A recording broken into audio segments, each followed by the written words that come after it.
An open letter to Russ Stanton. Dear Mr. Stanton, my name is Zoltan Lieberman. English is ESL to me, the letter S standing for 7th in my case, out of 8 altogether, and I never had an hour's worth of formal English education. I say it not in a way of bragging, but rather to explain my stilted style and possible grammatical errors. I also missed out on younger age for its study and first started at 27. So please be charitable to me. I hate to sound like a quack, and I know that I do when claiming that I hold the silver bullet to what ails a great deal of our education. In my long quest for a uniform and universal mnemonic, I had discovered a method of learning and teaching vocabulary that is a serendipitous find in more ways than one. As it felicitously happened, it is also an engaging and fun game and patentable as such. The method is also trademarked as Name That Word, a takeoff from the popular TV show of the past Name That Tune. False modesty aside, proud as I am of my English vocabulary, my real claim to fame is my Name That Word. Figuratively speaking, I reinvented the printing press. Except of printing on paper, it imprints the words indelibly in people's brains, memories.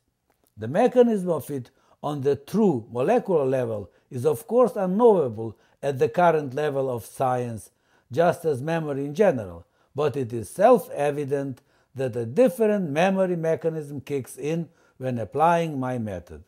Besides being a remedial tool, it is also an instant diagnostic one.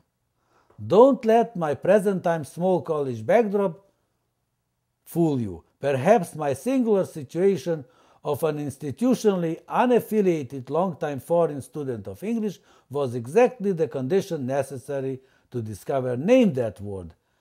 Among the many ramifications of my method of teaching and learning vocabulary, I prefer to call the subject word literacy, a term of my own that is, in my opinion, more in keeping with modern terminology and reflects better the subject at hand, is my discovery of the less than satisfactory state of affairs with teaching of the subject in our schools.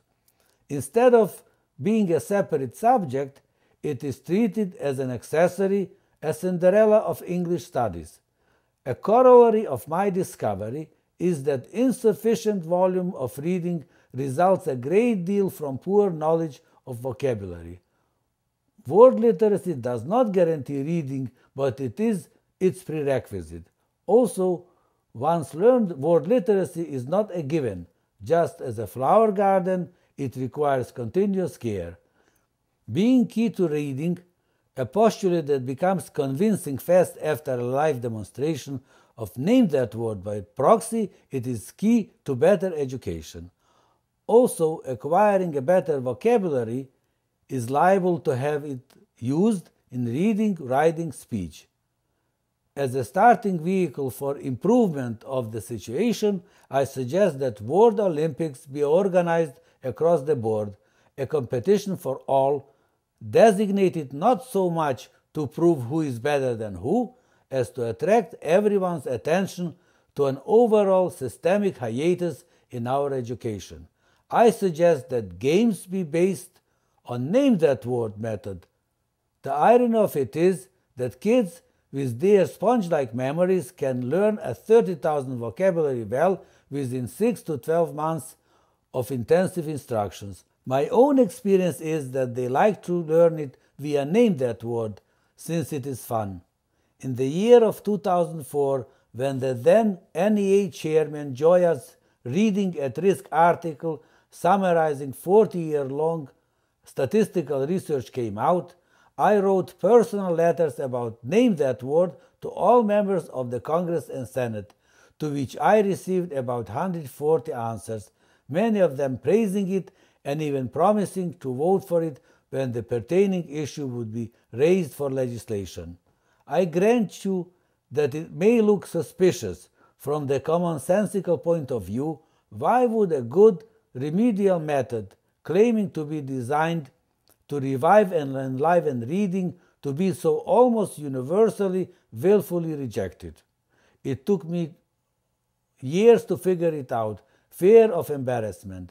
Yet it is way beyond last thing anybody would want to do is to embarrass anyone.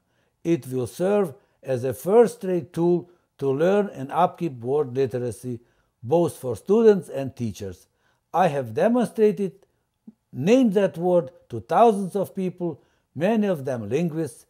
I yet have to meet anyone not impressed by it way beyond expectation, their, not mine. Sorry, Mr. Stanton, my letter turned out longer than intended. I look forward to have an opportunity to make a live presentation of my Name That Word to you. Sincerely yours, Zoltan Lieberman.